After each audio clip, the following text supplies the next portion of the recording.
Gauravani Pracharine Nirvishesha Shanyavadi Pashata Deshatarine Jai Shri Krishna Chaitanya Prabhu Nityananda Shri Advaita Gadadara Shivasadi Gaur Bhaktavinda Hare Krishna, Krishna Krishna, Hare Hare, Hare Rama, Rama Rama.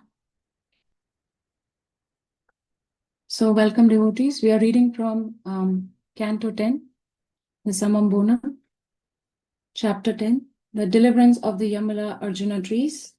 And we will start today from verse number 4.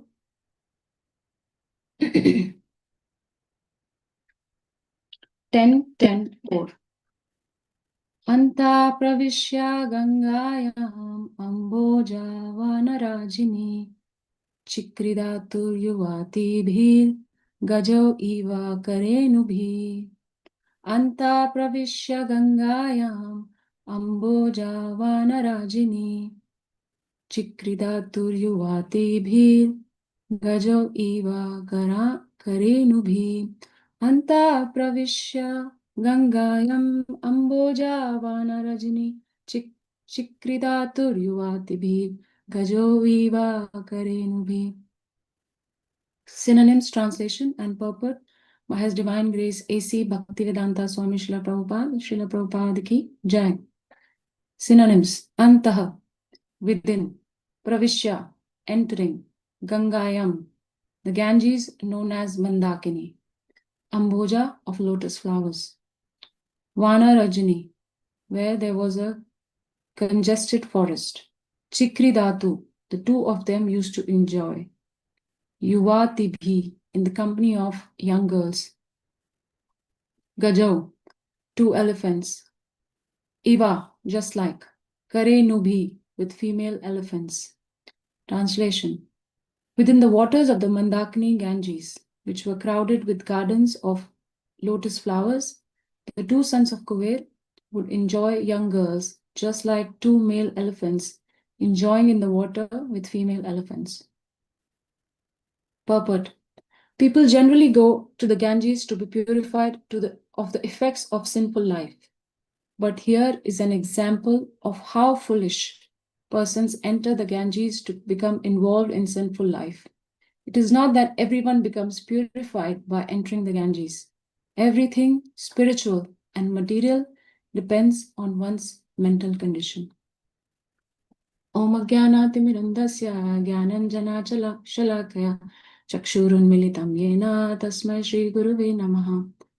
Narayanam Namaskritya Naram Chaiva Narottamam Devim Saraswatim Vyasam Tato Jayam Udirayet Nashtaprayeshu Abhadreshu Nityam Bhagavata Sevaya Bhagavati Uttama Shloke Bhaktir Bhavati Nashtaki Mukam Karoti Vachalam Pangum Langayate Girim Yat Kripatab Aham Vande Shri Guru Dinataranam Parmananda Madhavam Shri Chaitanya Ishwaram Pancha kalpatarubhyascha kripa sindhubhya eva cha patitanam pavanebhyo vaishnavebhyo namo namaha.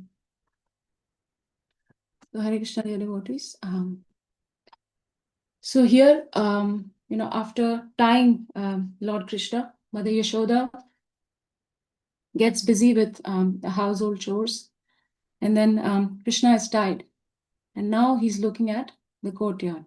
He's looking at the Yamala-arjuna trees, and he's thinking on how to deliver them. And when Parikshit Maharaj is asking this question to Sukadeva Goswami, that how did these two trees get into such a trouble? What did they do to get cursed by Narad Muni, who is so merciful? And then Sukadeva Goswami speaks that how these two sons are the sons of Kuvera, Manigriva and Nalakuvera, and they are followers of Lord Shiva. And they used to bathe in the Mandakini river with their female friends. And so this was their routine. It was not like this happened just once that they went into the Mandakini river with this attitude. In the previous verse, we see how the translation goes that they would wander in that garden of flowers, their eyes always rolling in intoxication. So that means this shows how merciful Narad Muni is. He could understand the propensity of these boys. He could understand that how it's not that this is the very first time that they are doing this, and Narad Muni got angry. No, it wasn't that, because this was a routine for them. And Narad Muni therefore felt the need to correct them. I was thinking that from this particular point of this pastime, what is it that we can learn? As Radhanath Maharaj says, that every situation is an opportunity to learn. So what is in this particular point of the pastime that we can learn? And I was thinking that, when some devotees are telling us about, I would not say shortcomings, but if they are trying to give us some feedback on how to perform a particular service, it actually means that Lord Krishna is very merciful on us. That means Krishna is so actively involved in our lives that he's taking time out to remind us, either through the Paramatma or through the devotees, through senior devotees. He is reminding us. So for us, that's a very fortunate situation. But on the other hand, a devotee, situation becomes very fearful when a devotee is always surrounded by around us by yes people or yes man, or people who always agree with us. In that situation, because why is it fearful? Because in that situation, we will never know whether on how to improve our service, or whether we are doing the right thing or wrong. We will probably always doing the right thing because we are following the Shastras. But how to improve our service, we will never get this opportunity if we are always surrounded by yes man around us. And that's another reason that one has to be actively engaged in some regular temple service. Because if we are not engaged in some regular service, then there will hardly be any opportunity, any chance we will get that that we will know, oh, how can I do this service better next time. Because if we are not engaged, the devotees will not notice us, and then what is the where is the need to even tell us, give us any feedback there. So it's a blessing when Vaishnavas are telling us on how to improve our service. And therefore, these sons of Kuvera are very fortunate because Narad Muni is giving them an opportunity. He's taking his time out to correct these boys. And in this verse, Prabhupada is mentioning that how they are enjoying like elephants. In the translation, Prabhupada says they are enjoying like elephants. Gajau iva karenubhi. And further, Prabhupada states that how people bathe in the Ganges to get rid of their sinful reactions. But these two boys, these two sons of Kuvera, they had no intention to purify themselves. They did not enter the river Ganges with this intention to purify themselves. In fact, they entered the river to commit a sin, and they were bathing inappropriately. So their attitude was not correct because they had no desire to purify themselves. Externally, they were intoxicated with alcohol, and internally they were intoxicated with false pride, with ego, and that we are the sons of Kuver. We are the followers of Lord Shiva. We are associates of Lord Shiva. So who can say us anything? And Narad Muni understood this fact, that the effect of alcohol would go in some time. However, the effect of this this matsarya, this false pride, that the intoxication of this false pride, which is deep-rooted, and therefore he felt that that needs to be corrected, because even though the effect of alcohol would go away, but this effect of intoxication of pride would not go away easily. And therefore he cursed them to become trees, because that will make them humble, and then gave them Krishna's mercy. The last line in the purport says, everything spiritual and material depends on one's mental condition. Such a powerful statement. So it is so important to have a balanced mental state. And forget about practicing spiritual life, even for practicing day-to-day activities. For a devotee, the material life is actually, it's spiritual. Everything is spiritual. So for us to perform any activity, we need to have a balanced mental state. Just by going in the river Ganga to get purified, that's not going to work. It's with what attitude we are entering the river Ganges that matters. That means our mind dictates us a lot of things. In Bhagavad Gita, Krishna actually speaks a lot about mind in chapter 6. And one of the verses, he says that udared atmanatmanam natmanam avashadayet atmaeva he atmano bandhur atmaeva ripuratmanaha. It means that one must deliver oneself with the help of their mind and not degrade themselves, because the mind is the friend of the conditioned soul and his enemy as well. And in purport to this particular verse, Prabhupada quotes another verse from Amrita Bindu Upanishad, and he says, which means that mind is the cause of bondage and mind is also the cause of liberation. So when mind is attached to sense objects, or it's completely absorbed in sense objects, then the mind is the cause of bondage. But when mind is detached from the sense objects, then that becomes the cause of liberation. And we see in Canto 11, Srīmad Bhāgavatam, the story of Avanti Brahmana comes, where this Brahmana is very, he's a farmer and he's very wealthy, but he's very miser. And he never shared his wealth with his family, his relatives, his friends. And gradually what happened, because of his attitude like that, everyone, all his relatives left him one by one. All his family members left him. And all his wealth was stolen, was plundered by the thieves. And all he was left with was nothing. He literally came on the road. And when such a situation arose in his life, he was thinking, he kind of developed this inner renunciation that, oh, maybe Krishna has some plan for me. Krishna is bestowing his mercy upon me by taking away everything from me. And because he took up this, renunciation, he became a renunciate. So people, because of his past dealings with other people, people around him did not believe him. They thought that he is pretending. Therefore, they used to curse him. They used to abuse him. They used to beat him. And in fact, it is said that they also used to urinate on him.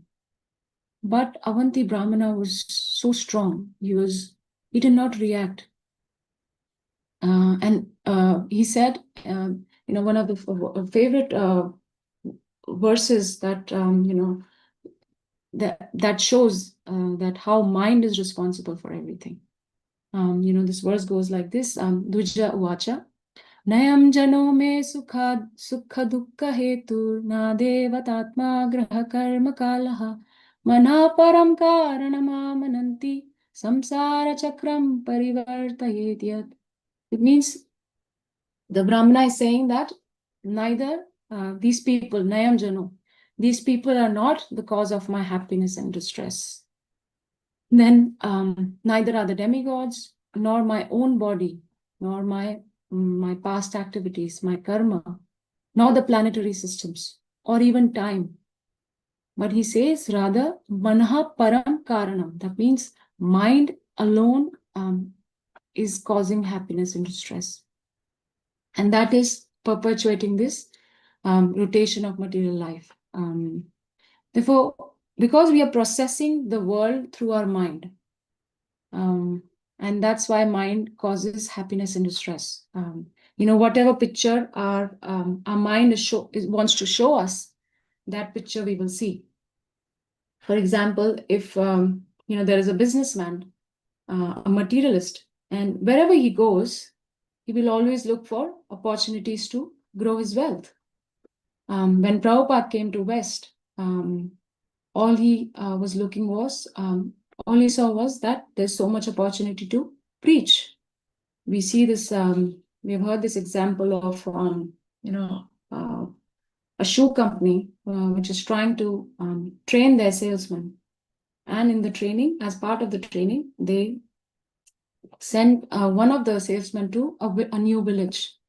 And just to do a survey or just to analyze how the market is, if there are any opportunities for the company to grow in this particular village.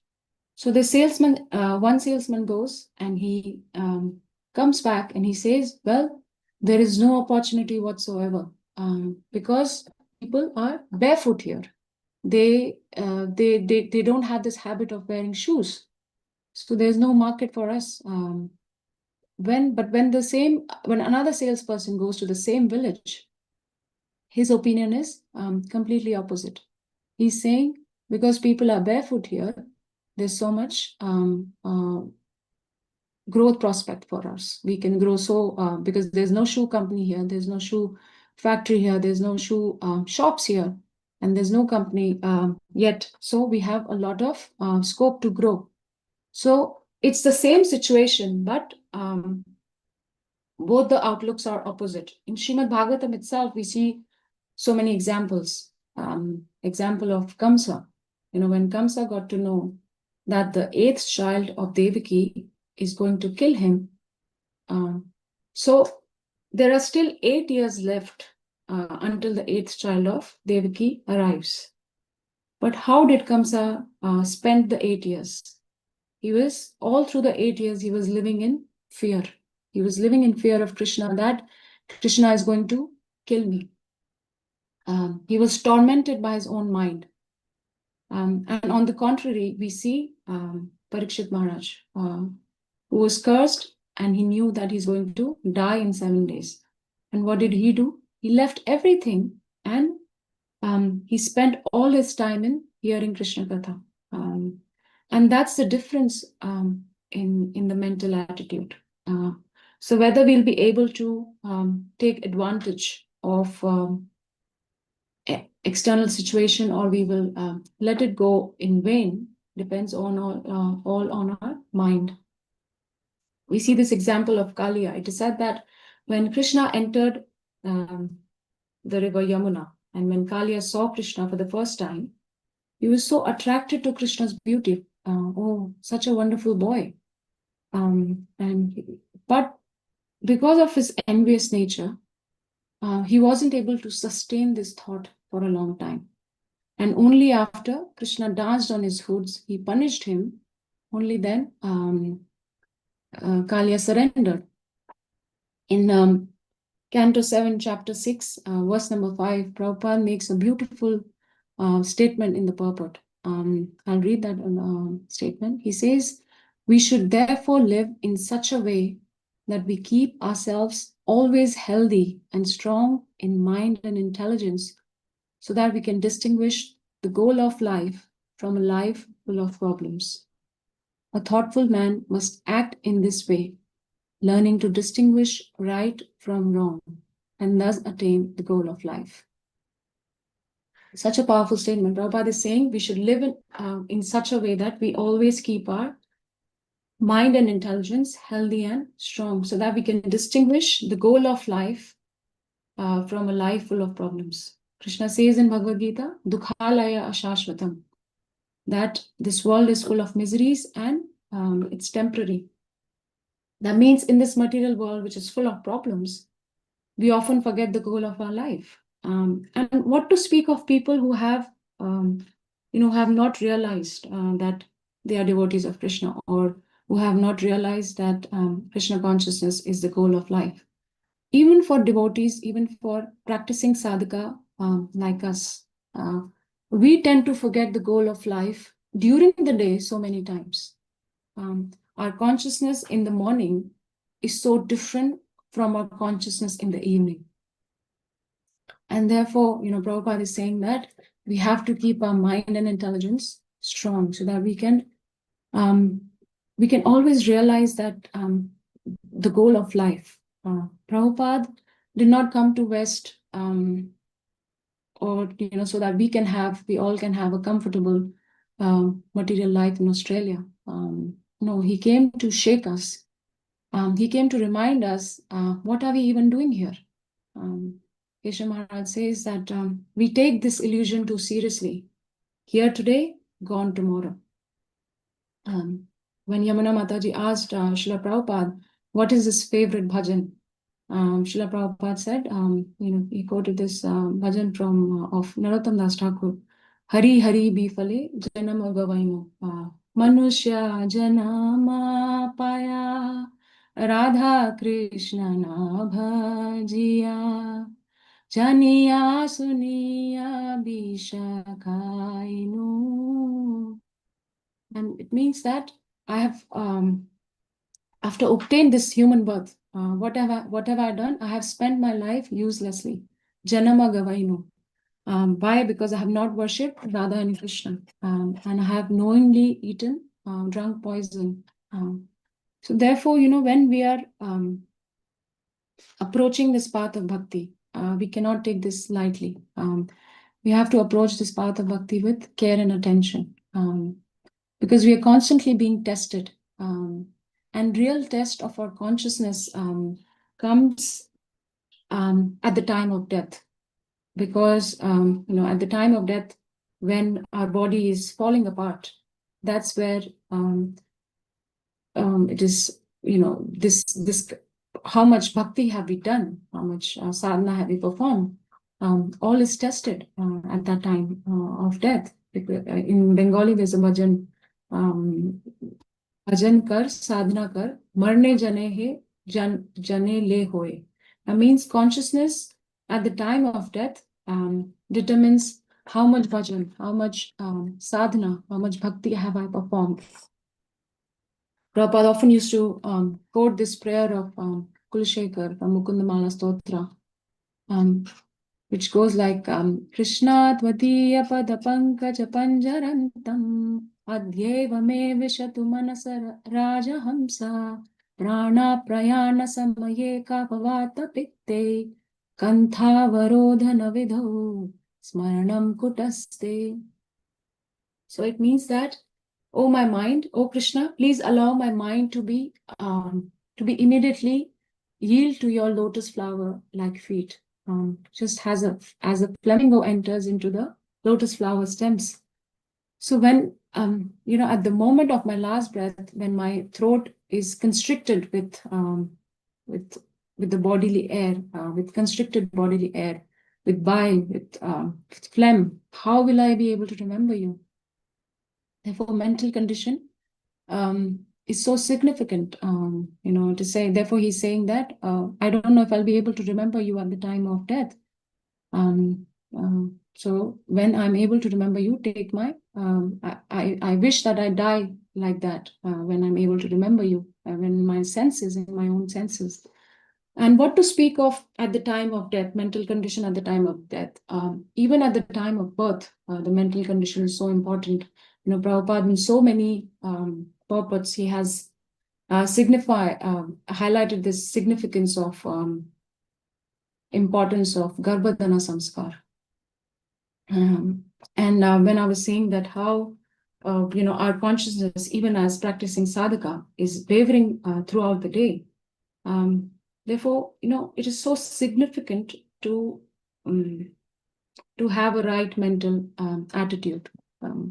Prabhupada, in preface to the Nectar of Instruction book, he says that advancement in Krishna consciousness depends on the attitude of the follower.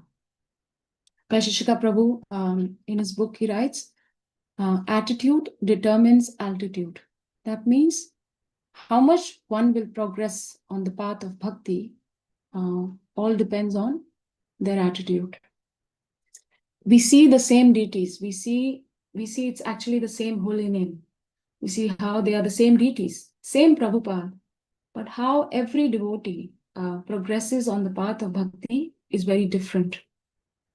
Because how they approach, it all depends on the mental state of the devotee. In Prabhupada in this purport is writing that how people when he's highlighting basically the important glories of holy river, that how when we enter the Ganges river, we basically enter to purify us of the sinful life. And what to speak of rivers, even holy places, any dham that we visit, we have to be so careful. Some of us are going to Vrindavan at the end of the year for the yatra. So therefore, we have to be so careful when we are approaching the dham. Vrindavan is not an ordinary place, and it is a wonderful opportunity to be able to go to Vrindavan dham. But we have to keep this in mind, that this fact that we cannot enter Vrindavan dham just because I have purchased a ticket, or just because my accommodation is sorted, and therefore I'm going to Vrindavan. We should not be, because dham is not a place which is materially accessible. It's not that because I have the ticket, my accommodation is sorted, my prasadam is being taken care of, therefore I'm going to the dham. We have to approach our consciousness is so important. We have to approach the dham with so much care, so much attention. My Guru Maharaj used to say that Vrindavan is it's a place of austerity. So things don't come very easy there. We also intend to have a class on the glories of Holy Dham on one of the Saturdays closer to the time.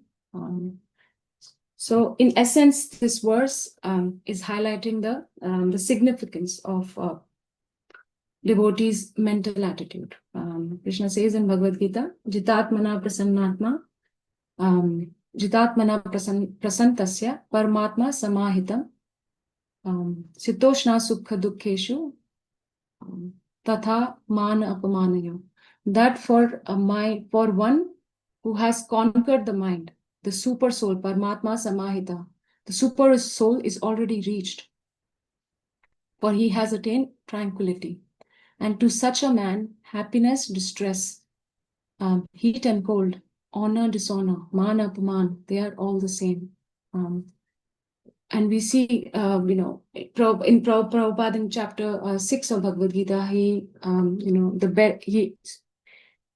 mentions this so many times, that the best way to keep our mind in control is by practicing Krishna consciousness. Because when we are engaged in Krishna service, then our mind is automatically controlled. We don't have to make a separate endeavor to control the mind. After being delivered from this curse of Narad Muni, when the Kuvera and Manigriva came out of that curse, then they offered a beautiful prayer to Lord Krishna. And one of the verses goes like this, Vani gunanukatne shravano kathayam hasto chakarma sumanaso tavapadayornar Nityav shirastava nivasa jagat praname drishti satam darshane stu bhavattanunam. Means they are saying that henceforward all my words, Vani, describe your pastimes. May our ears be engaged in oral reception of your glories. May my hands, legs, and all other sense organs be in action in pleasing to you. And may our minds always think of your lotus feet. May our head offer our obeisances to everything within this world, because all things are also your different forms. And may our eyes, drishti, see the forms of Vaishnavas, who are non-different from you. Such a beautiful prayer, the sons of Kuvera are offering. So the best way to control the mind is when we are completely engaged in this process of devotional service. How they are saying that may our words describe your pastimes, may our ears be engaged in your glories, in hearing your glories, and how my body, all the limbs of my body are also engaged in pleasing you. May my mind always think of your lotus feet. And that's the best way to control the mind. So I'll end here. May our consciousness throughout the day be absorbed in Krishna's lotus feet, Krishna's form, and Krishna's name. I'll stop here and see if anyone has any questions or any comments, any realizations.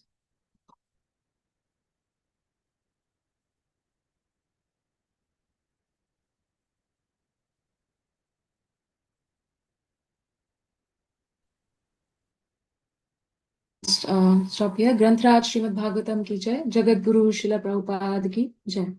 Thank you everyone for joining. Hare Krishna. Thank you, Mataji.